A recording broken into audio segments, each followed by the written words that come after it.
الحمدللہ وکفا وسلام علی عبادہ الذین اصطفیٰ خصوصاً علی سیدنا و نبینا محمد المصطفیٰ وعلی آلہ و اصحابہ اولی الصدق والصفاء اما بعد فاعوذ باللہ من الشیطان الرجیم بسم اللہ الرحمن الرحیم صبغۃ اللہ ومن احسن من اللہ صبغہ صدق اللہ مولانا العظیم وصدق رسولہ النبی الکریم الامین المکین الحنید الرؤوف الرحیم ان اللہ وملائکتہ یصلون علی النبی یا ایھا الذین آمنوا صلوا علیہ وسلموا تسلیما اللہم صلی علی سیدنا مولانا محمد وعلی آل سیدنا و مولانا محمد و اصحاب سیدنا مولانا محمد وبارک وسلم وصلی علیہ الصلاۃ والسلام علیک یا سیدی یا رسول اللہ الصلاۃ والسلام علیک یا سیدی یا حبیب اللہ الصلاۃ والسلام علیک یا سیدی یا شفیع المذنبین الصلاۃ والسلام علیک یا سیدی یا رحمۃ للعالمین۔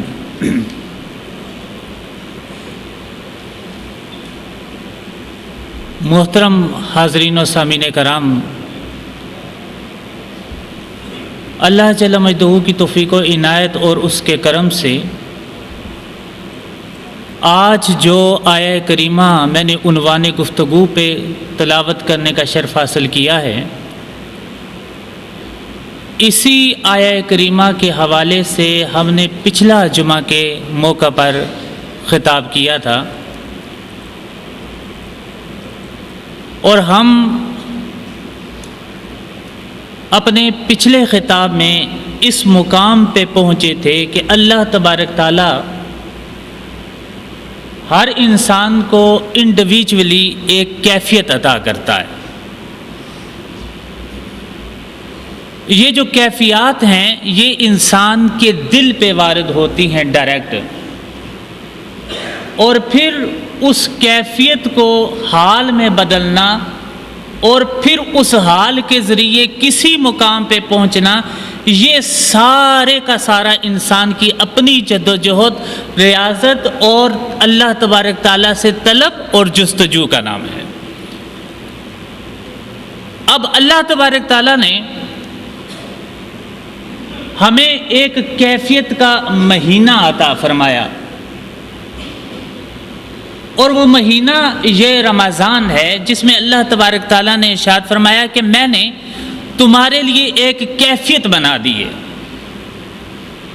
کہ پہلے جب تک انسان کو ماحول نہ ملے انسان کی کیفیت نہیں بنتی، اور جب ماحول مل جاتا ہے تو پھر انسان کی کیفیت بننا شروع ہوتی ہے۔ اب یہ اللہ کا احسان ہے کہ پورے 11 مہینے انسان فسق، فجور، حسد، کینہ، بغض اور لالچ کے ماحول میں رہتا ہے۔ پھر اگر کوئی چاہے کہ میں اپنی کیفیت ایسی بنا لوں کہ جس میں مجھ کو کیف آئے، جس میں مجھے سرور آئے، سجدوں کی لذت آئے، عبادت کا مزہ آئے، پھر مناجات جو ہیں وہ میرے دل پہ رکت طاری کریں، اس کے لیے انسان کو ایک مصنوعی ماحول کریٹ کرنا پڑتا ہے، کوشش کرنی پڑتی ہے کہ کسی طرح یہ ماحول مل جائے۔ لیکن یہ رمضان المبارک ایسا مہینہ ہے کہ جہاں اللہ تبارک تعالیٰ یہ اہتمام فرماتے ہیں کہ تمام وہ ذرائع جو انسان کی توجہ کو، انسان کے دھیان کو کسی اور طرف لے کر جاتے ہیں، اللہ ان سارے ذرائع کو ختم کر دیتے ہیں۔ پھر ایک ماحول دیا جاتا ہے، ہر طرف ایک نیکی کا ماحول ہے، ہر طرف اللہ تبارک تعالیٰ ایک تقوی کا ماحول پیدا کر دیتا ہے، ہر طرف ایک پارسائی ہے، ہر طرف ایک احسار کا جذبہ ہے۔ وہی لوگ جو اپنے پیٹ بھرنے کے لیے سارا دن جدوجہد کرتے ہیں، کوشش کرتے ہیں، جب یہ مہینہ آتا ہے تو وہ ڈھونڈتے پھرتے ہیں کہ کاش کوئی ایسا مل جائے کہ جس کو ہم افطار کروا سکیں۔ وہ ڈھونڈتے پھرتے ہیں۔ یہ ایک ماحول ہے جو اللہ تبارک تعالیٰ نے ہمیں دیا۔ تو اب اللہ کیا ارشاد فرماتے ہیں؟ صبغت اللہ، اے لوگوں میں نے تم کو ماحول دے دیا ہے۔ اب وہ ماحول کون سا ہے؟ یہ رمضان کا ماحول ہے، یہ ماحول میں نے تمہیں دے دیا ہے۔ اب تم نے کرنا کیا ہے؟ صبغت اللہ، اللہ کا رنگ اختیار کرنا ہے۔ تم نے کیا کرنا ہے؟ اللہ کا رنگ اختیار کرنا ہے، اپنے سارے رنگ چھوڑ دینے ہیں اور اس کے جتنے رنگ ہیں ان تمام رنگوں کو اپنے رنگوں کے اوپر چڑھا لینا ہے۔ میں نے عرض یہ بھی کیا تھا کہ یہ اللہ تبارک تعالیٰ کی سنت ہے، یہ اللہ کی سنت ہے کہ اللہ جس کو بھی اپنے قرب کا کوئی مقام عطا کرتا ہے، اللہ سب سے پہلے کیا کرتا ہے؟ اللہ اس کی صفات کو مٹا کر اپنی صفات کا رنگ اس پہ چڑھا دیتا ہے۔ یہ اللہ کا کیا ہے؟ یہ اللہ کا دستور ہے۔ یہ کیا ہے؟ یہ اللہ کی سنت ہے، یہ اللہ کا طریقہ ہے، یہ اللہ کا وہ آئین ہے جو اللہ تبارک تعالیٰ نے ہمیں دیا ہے کہ وہ اپنا کچھ نہیں چھوڑتا بندے میں، خالی بندے کا ڈھانچہ رہ جاتا ہے، باقی سب کچھ اس مولا کا ہوتا ہے۔ بظاہر نظر آتا ہے کہ وہ عبداللہ ہے، لیکن جب وہ گفتگو کرتا ہے تو پتہ چلتا ہے کہ گفتہ اللہ بود، کہ اس کا کہنا اللہ کا کہنا ہوتا ہے، پھر اس کا اپنا کچھ بھی نہیں رہتا۔ اور سب سے بڑی جو اللہ تبارک تعالیٰ انسان کو نعمت عطا کرتا ہے، سب سے بڑا جو اللہ احسان کرتا ہے بندے پر، وہ احسان کیا ہے؟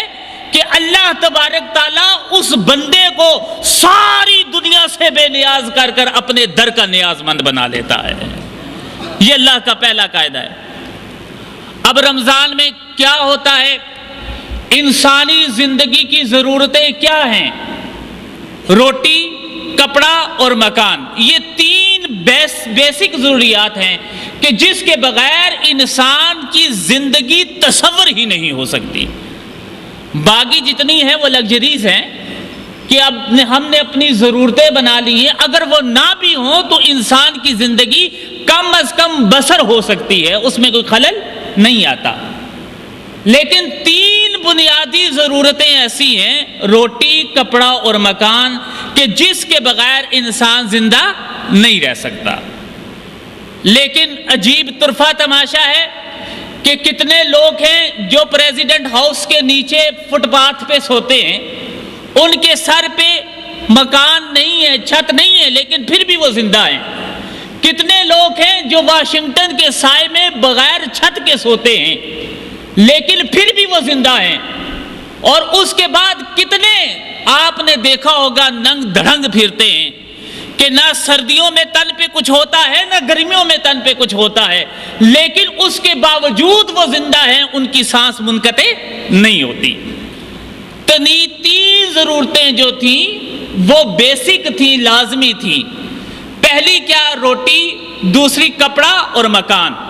اس میں سے آپ نے دیکھا کہ کپڑے کے بغیر بھی لوگ زندگی گزار سکتے ہیں، آپ نے دیکھا کہ چھت کے بغیر بھی لوگ زندگی گزار سکتے ہیں، مکان کے بغیر بھی لوگ زندگی گزار سکتے ہیں، لیکن واحد ایک روٹی ایسی چیز ہے کہ جو انسان کو نہ ملے تو انسان کی زندگی کا تصور نہیں ہو سکتا۔ اب جو بنیادی تین ضروریات تھیں ان میں سے جو سب سے زیادہ ضروری چیز ہے وہ روٹی ہے، وہ کھانا اور پینا ہے۔ لیکن میں قربان جاؤں اللہ کی عظمتوں پہ، اللہ تبارک تعالیٰ نے کیا کیا؟ رمضان میں اللہ نے کہا کہ میرے بندے تیری زندگی جس کے بغیر زندہ نہیں رہ سکتا، تیری زندگی جس کے بغیر باقی نہیں رہ سکتی، تو اس ضرورت یعنی کھانے پینے کو بھی میری مرضی پہ قربان کر دے، وہ بھی تو باقی نہ رکھ، میری مرضی پہ قربان کر دے۔ اے اللہ کیوں؟ فرمایا اس لیے کہ میں بے نیاز ہوں، میں نہیں چاہتا کہ تو کسی نیاز مندی میں پھنسے۔ تیری بیسک ضرورت کیا تھی؟ کہ تو کھاتا پیتا ہے، اس کے بغیر زندہ نہیں رہ سکتا۔ فرمایا کہ اب میری محبت میں کیا کر؟ میری محبت میں یہ کر جو بیسک تمہاری ضرورت ہے اس کو بھی ختم کر دے، یہ کھانا پینا چھوڑ دے اور فقط میری طرف اپنی نگاہ کر لے۔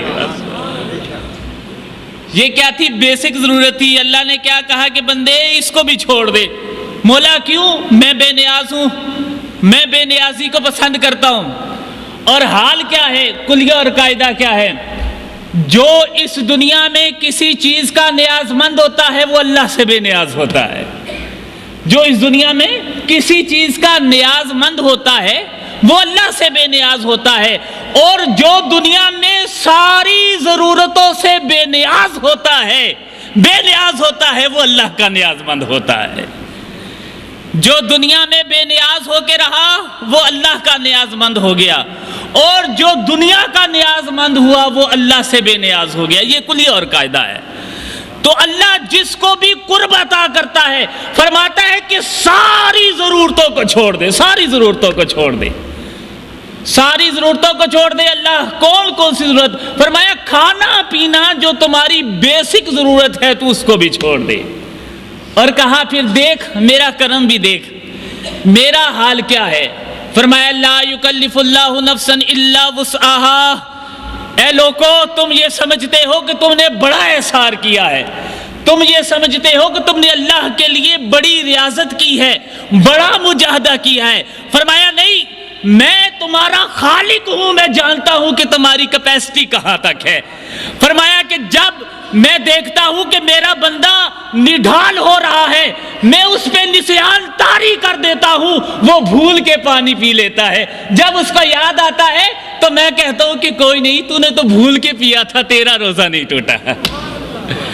میں جانتا تھا نا کہ تیری کیپیسٹی کیا ہے، میں تیرا خالق ہوں، میں نے تیرے اوپر بھوک کو مسلط کر دیا. میں جانتا تھا تو کہ رات تک نہیں زندہ رہ سکتا، تو گزارا نہیں کر سکتا.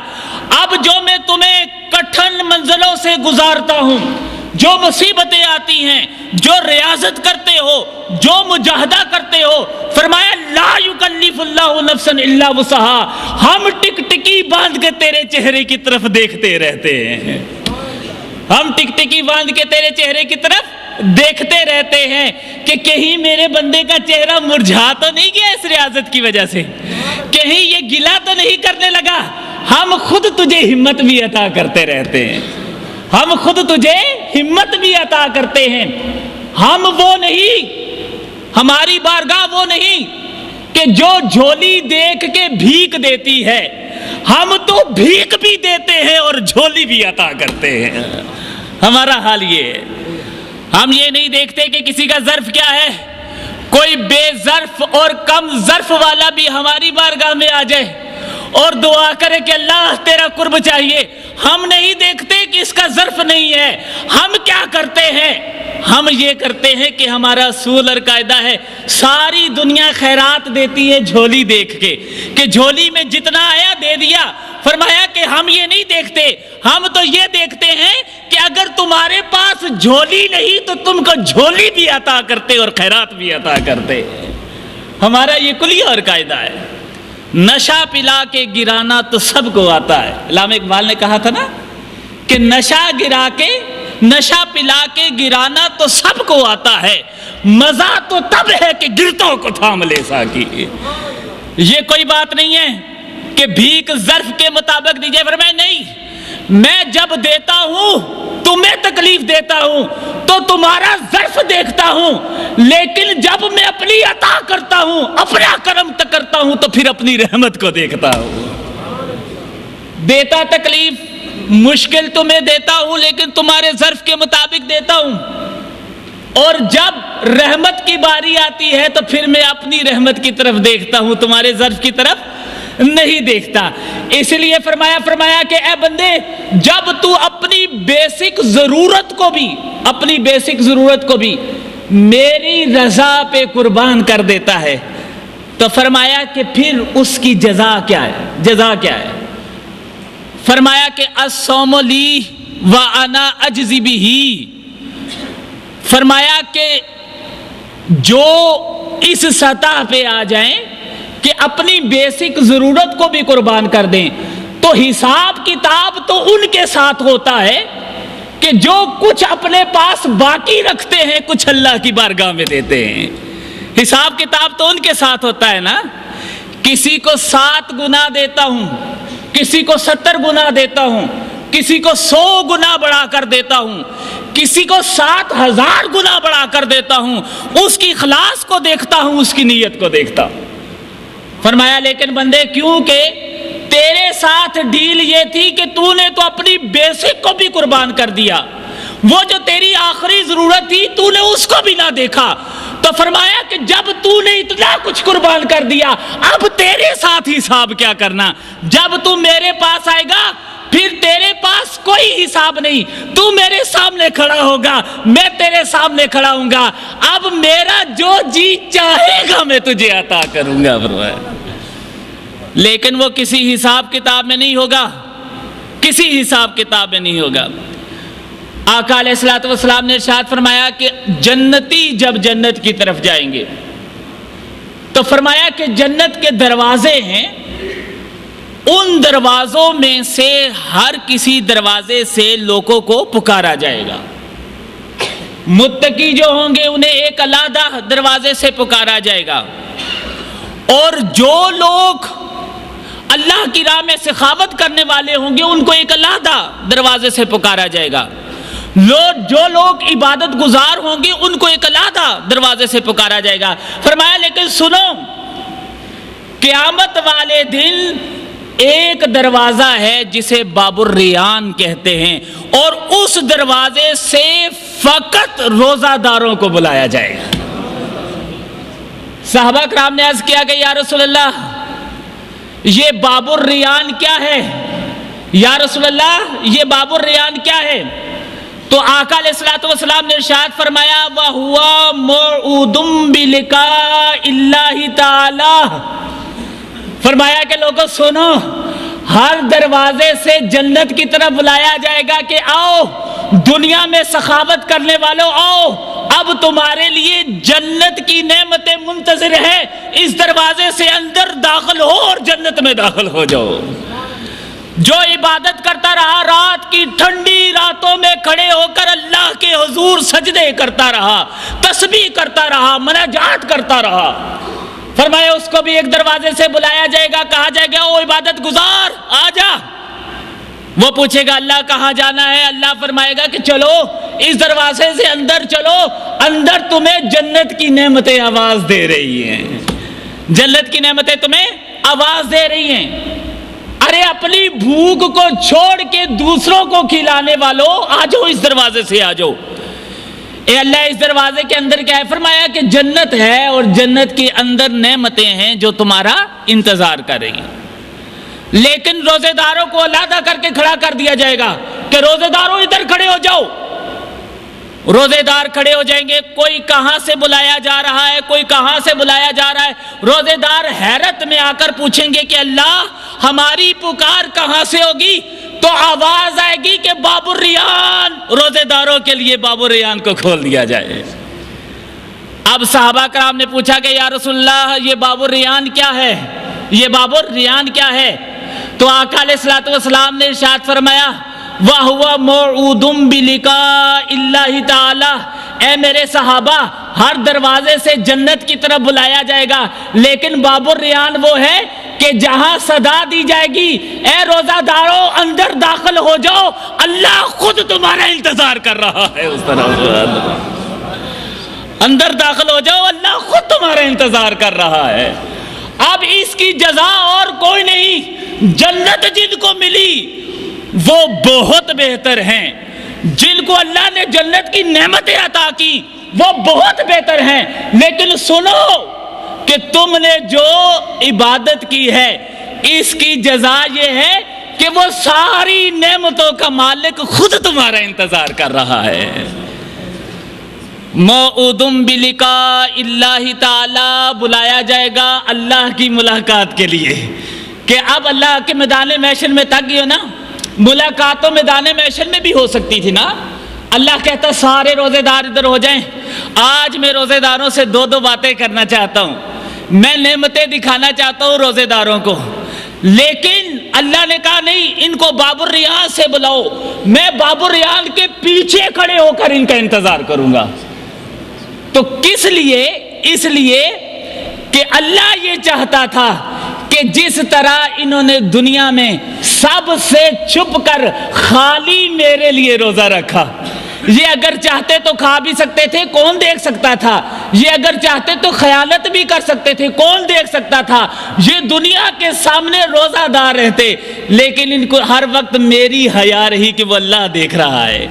سب سے چھپ کے میری عبادت کرتے رہے, کبھی انہوں نے کھانے پینے کا دھیان بھی نہ کیا. تو اللہ نے کہا کہ یہ چھپ کے میری عبادت کرتے رہے, سب کے سامنے انہوں نے میری عبادت نہیں کی. اب میں ساری مخلوق کے سامنے نہیں, مخلوق سے ہٹ کے ان سے ملاقات کرنا چاہتا ہوں. اور محشر میں, کیونکہ وہ میدان محشر ہے نا, اب اس میں جتنی بھی آپ کہہ لیں کہ راحتیں ہوں, جتنی بھی آسانیاں ہوں, لیکن محشر تو محشر ہی ہے. وہاں انسان کا دل بھی کانپ رہا ہوتا ہے, دوسرے کو دیکھتا ہے کسی مجرم کو سزا ملتے ہوئے تو اسے تکلیف بھی ہوتی ہے. اپنے ہم جنس کو جب وہ مصیبت میں دیکھے گا تو تڑپے گا بھی نا, کہ میرے مولا یہ میرا دوست تھا, یہ دنیا میں میرا ہمسایہ تھا, یہ میرا بھائی تھا, لیکن آج یہ مصیبت میں پھنسا ہے, سزا میں پھنسا ہے, دل بھی دکھ رہا ہوگا نا. تو اللہ نے کہا نہیں, میں محشر کے میدان میں نہیں ملوں گا. ان سارے روزے داروں کو بلاؤ باب الریحان سے اندر. اب یہ سارے روزہ دار محشر کے میدان سے اٹھیں گے, باب الریحان میں آئیں گے, کہ جہاں کوئی مصیبت نہیں ہوگی, جہاں کوئی پریشانی نہیں ہوگی, وہاں آگے اللہ کھڑا ہوگا اور اللہ کہے گا کہ آؤ, تم نے میری خاطر بے نیازی اختیار کی, آج خود بے نیاز تمہارے لیے یہاں ملاقات کے لیے کھڑا ہے. تو یہ اللہ تبارک تعالیٰ کا کتنا کرم ہے. تو فرمایا کہ لوگوں, ہم نے کیا کیا ہے, ہم نے تمہیں یہ مہینہ عطا کیا,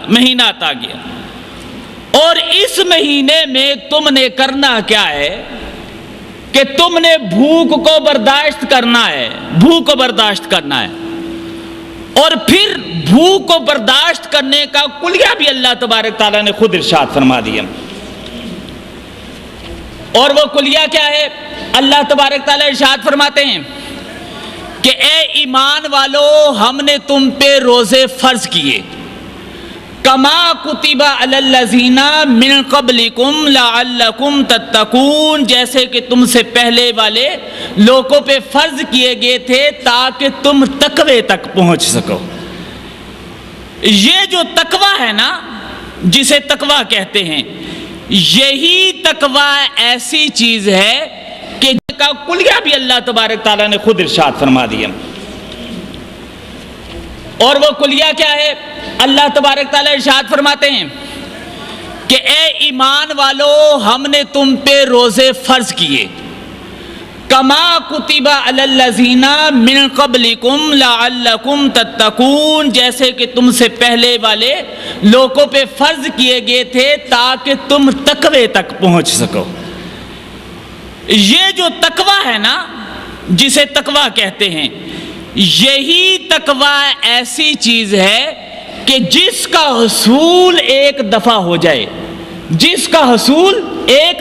جائے, تو پھر انسان کو نہ کوئی پیاس لگتی ہے, نہ کوئی بھوک لگتی ہے, نہ ہی دنیا کے ساتھ اس کی کوئی نیاز مندی ہوتی ہے. بس وہ فقط اللہ کے ساتھ اٹیچ ہوتا ہے. پھر اس کا کھانا پینا اس طرف دھیان نہیں رہتا, شہوت کی طرف دھیان نہیں رہتا, وہ خالی اللہ کی طرف ہوتا ہے. لیکن شرط یہ ہے کہ وہ تقوی حاصل کر لے, شرط یہ ہے کہ وہ تقوی حاصل کر لے. اور تقوی کسے کہتے؟ والذی جاء بالصدق وصدق بہ اولئک ھم المتقون. اللہ کا قرآن یہ کہہ رہا ہے کہ لوگوں, تقوی کی بہت ساری تعریفیں ہیں جو تم کرتے ہو, جو تم نے اخذ کر رکھی ہیں, جو تم نے سمجھ رکھی ہیں. فرمایا وہ ساری تعریفیں بھی ٹھیک ہے, لیکن میں بتاتا ہوں کہ تقوی کی تعریف کیا ہے. والذی جاء بالصدق وصدق بہ, وہ جو صدق لے کر آیا, سچ لے کر آیا. اس سے مراد کیا ہے؟ هو النبی صلی اللہ علیہ وسلم. اس سے مراد آقا علیہ الصلوۃ والسلام کی ذات ہے. وصدق بہ, اور جنہوں نے اس کی تصدیق کر دی, وصدق بہ, تصدیق کر دی, اولئک ھم المتقون, وہی لوگ متقی ہیں. اب میری بات آپ کو سمجھ آئی؟ اللہ یہ کہتا ہے، اللہ یہ کلیہ دے رہا ہے کہ میں چاہتا نہیں کہ تم کو بھوکا اور پیاسا رکھوں، لیکن بھوک اور پیاس کے بغیر تمہارا رجوع اللہ کی منزل جو ہے وہ حل بھی تو نہیں ہوتی نا، سر بھی نہیں ہوتی۔ اب میں یہ چاہتا ہوں کہ تم میری طرف آؤ، لیکن کیسے آؤ؟ یہ شہوت کی گندگی کو چھوڑ کر آؤ، یہ حسد، انانیت اور غصے کی گندگی کو چھوڑ کر آؤ، اور یہ ساری کی ساری اس شکم سے پیدا ہوتی ہے۔ تو میں یہ کیا چاہتا ہوں کہ تمہارا یہ پیٹ خالی ہو، بھوک کی آگ سے تمہارا نفس جو ہے وہ کچلا جائے، اور پھر تم میری طرف راستہ طے کرو، میری طرف آؤ۔ تو فرمایا لیکن اس کا آسان طریقہ کیا ہے کہ اگر تم یہ چاہتے ہو کہ تمہارے لیے یہ منزل آسان ہو جائے تو تم تقوی اختیار کر لینا۔ جو تقوی اختیار کر لیتا ہے نہ اس کو بھوک ستاتی ہے، نہ اس کو غم ستاتا ہے، نہ پیاس ستاتی ہے، نہ کوئی حاجت ستاتی ہے۔ اور فرمایا کہ تقوی کی تعریف کیا ہے؟ فرمایا تقوی کی تعریف یہ ہے کہ بہترین تقوی والے وہ لوگ ہیں کہ جنہوں نے خود کو میرے محبوب پاک علیہ الصلوۃ والسلام تک پہنچا دیا، خود کو محبوب پاک علیہ الصلوۃ والسلام تک پہنچا دیا۔ میں توجہ چاہتا ہوں اس جگہ پہ، قرآن یہ کہہ رہا ہے کہ تقوی والے وہ ہیں کہ جنہوں نے خود کو مصطفیٰ تک پہنچا دیا، وصدق بہ، جنہوں نے میرے مصطفیٰ کی تصدیق کر دی۔ تصدیق وہی کرتا ہے جو پہچان جاتا ہے۔ تصدیق کون کرتے ہیں؟ جو پہچان جاتے ہیں۔ ابو جہل کیا تھا؟ آقا کا چچا تھا۔ ابو لہب کیا تھا؟ یہ بھی آقا کا چچا تھا۔ سارے عزیز و اقارب تھے، لیکن میرے آقا کو پہچان نہ سکے، تو پہچاننے کی وجہ سے نہ پہچانا، تو نہ پہچاننے کی وجہ سے وہ تصدیق بھی نہ کر سکے۔ لیکن ایک ملک حبش کا حبشی غلام، اور اس کا نام کیا تھا؟ بلال، وہ کہ جو اس قدر کالا اور کلوٹا تھا کہ کوئی اس کی شکل کی وجہ سے اس کو اپنے قریب نہ بٹھاتا تھا، وہ غلام تھا۔ اس نے کیا کیا؟ اس نے میرے محبوب کو پہچان لیا۔ اس نے کیا کیا؟ میرے محبوب کو پہچان لیا۔ تو پہچاننے کے بعد تصدیق کی، اور کہا کہ ابو لہب تجھے کیا پتا، تو نے تو دیکھا ہی نہیں، خالی میرے محبوب کا سراپا دیکھتا ہے، اگر تو پہچان جاتا تو تجھے پتا چلتا میرے محبوب کی شان کیا ہے۔ اور پھر حال یہ ہو گیا کہ جب آقا علیہ الصلوۃ والسلام معراج پہ گئے تو واپس تشریف لے کر آئے، آ کر کہنے لگے کہ اے بلال تیری تو بڑی شان ہے۔ کہا آقا غلام کی کیا شان ہو سکتی ہے آقا کے سامنے؟ کہا کہ بلال ہم جنت میں جہاں جہاں جاتے تھے تیرے قدموں کی چاپ سنتے تھے کہ جیسے بلال ہمارے آگے آگے چل رہا ہو۔ وہ ساری دنیا کا دھتکارا ہوا، وہ نکما، وہ کالا کلوٹا حبشی بلال، جب اس نے آقا کو پہچان لیا تو تصدیق کر دی، اور تصدیق کرنے کے بعد اللہ نے قرآن میں لکھ دیا کہ لوگوں اگر تم تقوی کو سمجھنا چاہتے ہو تو کہیں اور نہ جانا، بلال کو دیکھ لینا، وہ بہت بڑا متقی ہے۔ قیامت تک کے لیے بلال کا کردار اللہ نے معین فرما دیا، ابو بکر کا کردار اللہ نے معین فرما دیا، حضرت عمر کا کردار اللہ نے معین فرما دیا، طلحہ اور زبیر کا کردار اللہ نے متعین فرما دیا۔ کہہ دیا کہ لوگوں اگر تقوی کی کوئی تعریف چاہو تو ان لوگوں کو دیکھنا، یہ لوگ بہت بڑے متقی ہیں۔ تو اللہ ان کا کمال کیا ہے؟ فرمایا کوئی کمال نہیں، یہ بدو تھے، یہ زمانے جاہلیت میں رہنے والے لوگ تھے، جنہیں آقا علیہ الصلوۃ والسلام کے دربار میں حاضری کی بھی کوئی تمیز نہ تھی، وہ بھی میں نے خود سکھائی۔ یہ ایسے اجڑ اور گوار لوگ تھے۔ فرمایا لیکن ان میں ایک چیز تھی جو بڑی اہم تھی، اور وہ چیز کیا تھی کہ انہوں نے میرے مصطفیٰ کو پہچان لیا تھا۔ انہوں نے میرے مصطفیٰ کو پہچان لیا تھا۔ تو پہچاننے کی وجہ سے کیا ہوا تھا؟ فرمایا کہ ہم نے ان کو ساری دنیا سے بے نیاز کر دیا تھا، اور جب یہ ساری دنیا سے بے نیاز ہوئے، ساری دنیا ان کی ٹھوکر میں تھی، اور ساری دنیا پہ ان کی سلطنت تھی۔ اب بے نیاز کیسے ہوئے؟ ساری دنیا سے بے نیاز کیسے ہوئے؟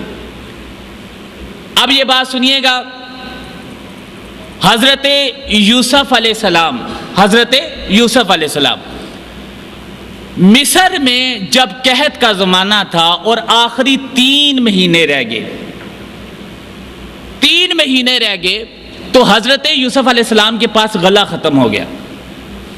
آپ نے منڈیوں میں جتنا بھی غلہ رکھا ہوا تھا اپنے گوداموں میں، وہ سارے کا سارا غلہ، وہ سٹاک ختم ہو گیا۔ اب حضرت یوسف علیہ السلام بڑے پریشان ہوئے کہ ان لوگوں کی بھوک کیسے ختم ہوگی۔ آپ پریشان تھے، اللہ تبارک تعالیٰ نے جبریل امین کو بھیجا، کہا کہ جبریل جاؤ، یہ یوسف پریشان ہے، اس کو جا کر میرا پیغام دے کر آؤ۔ حضرت جبریل امین اترے، کہا یوسف کیوں پریشان ہیں؟ کہا کہ میں اس وجہ سے پریشان ہوں کہ 3 مہینے رہتے ہیں ابھی قحط سالی ختم ہونے میں، لیکن ہمارے پاس غلہ ختم ہو گیا ہے، ان لوگوں کو اگر کھانا پینا نہ ملا یہ تو مر جائیں گے، زندہ نہیں رہ سکیں گے۔ تو کہا کہ اے یوسف، اللہ تبارک تعالیٰ یہ ارشاد فرماتے ہیں کہ یوسف تم ایسے کیا کرو کہ صبح اور شام تم اپنے چہرے سے نقاب اٹھا کے ایک بلند چبوترے پہ کھڑے ہو جایا کرو اور تمام لوگوں کو کہا کرو کہ وہ تمہاری زیارت کرتے ہوئے گزر جائیں۔ تمام لوگوں کو کہا کرو کہ وہ تمہاری زیارت کرتے ہوئے گزر جائیں۔ ارے تمہارے حسن کو کوئی دیکھ لے گا تو پھر نہ کبھی اس کو بھوک لگے گی نہ کبھی اس کو پیاس لگے گی، پھر اس کو نہ کبھی بھوک لگے گی نہ کبھی پیاس لگے گی۔ تو جب آقا علیہ الصلوۃ والسلام تشریف لے کر آئے، کہا اے امت محمدی، اس شکم کو قید کرنا ہے، اس کو خالی کرنا ہے، بھوک سہنی ہے، برداشت کرنی ہے، تر نوالا چھوڑنا ہے، سوکھی کھانی ہے، دنیا پہ حکومت کرنی ہے۔ کہا یہ کیسے ممکن ہوگا؟ کہا اگر جمال یوسف سے اہل مصر کی بھوک مٹ سکتی ہے تو مصطفیٰ کے حسن سے مصطفیٰ کے غلاموں کی بھوک کیوں نہیں مٹ سکتی؟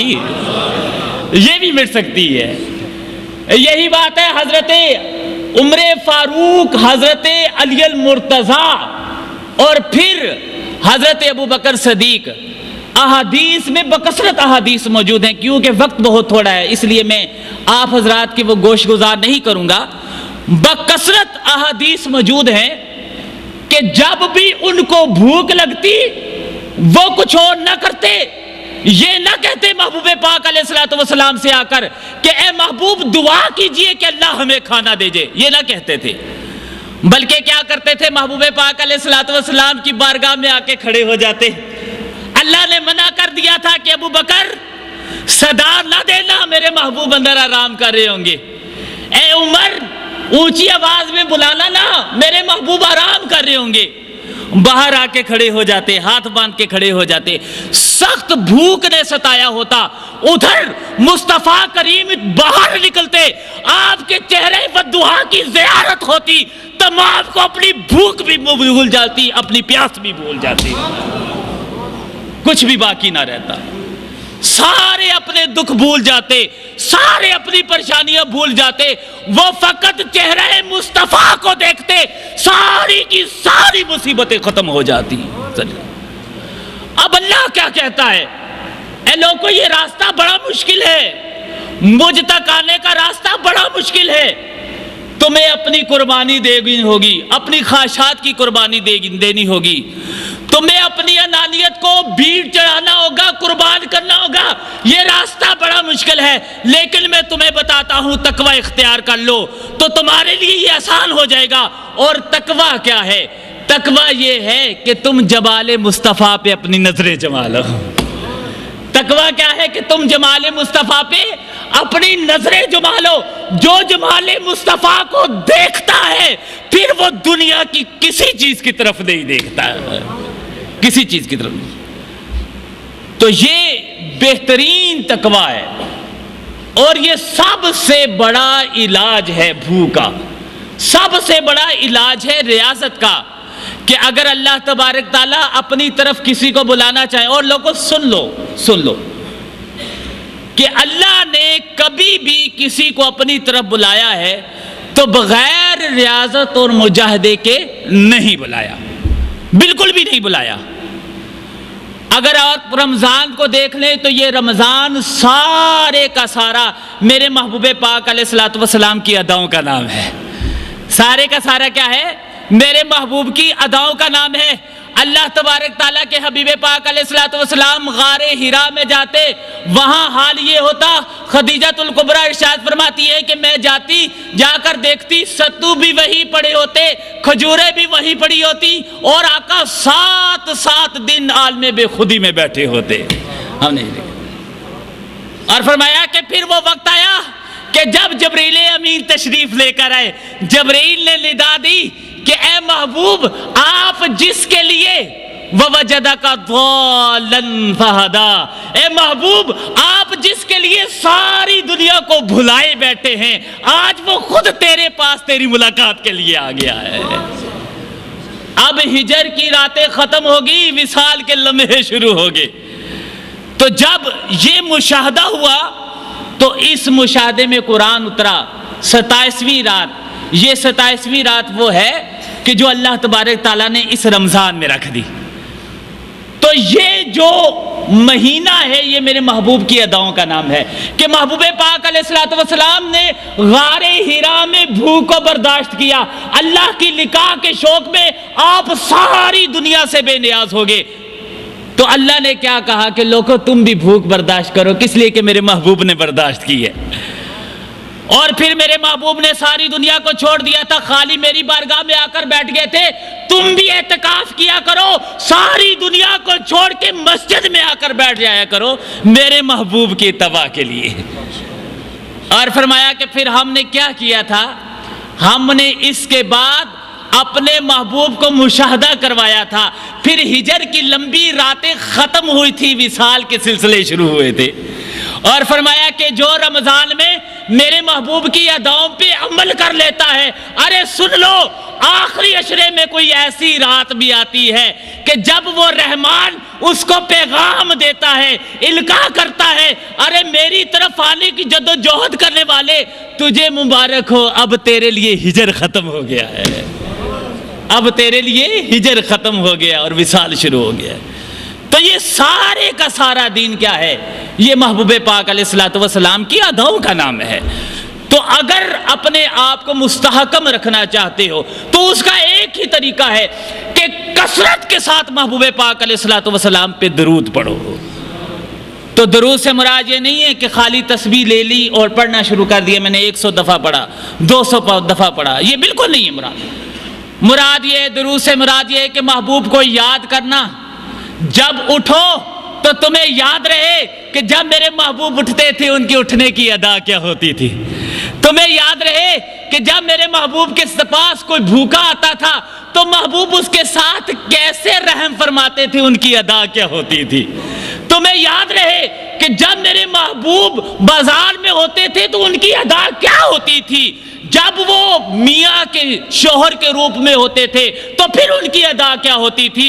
جب وہ قاضی کے منصب پہ بیٹھتے تھے تو پھر ان کی ادا کیا ہوتی تھی۔ جب وہ حاکم ہوتے تھے تو پھر ان کی ادا کیا ہوتی تھی۔ یہ سارا کچھ یاد رہے تو پھر درود مکمل ہوتا ہے۔ تو اللہ تبارک تعالیٰ سے دعا ہے کہ اللہ مجھے اور آپ کو دین کے تقاضوں کو کما حقہ سمجھنے کی توفیق عطا فرمائے۔ وما علینا الا البلاغ۔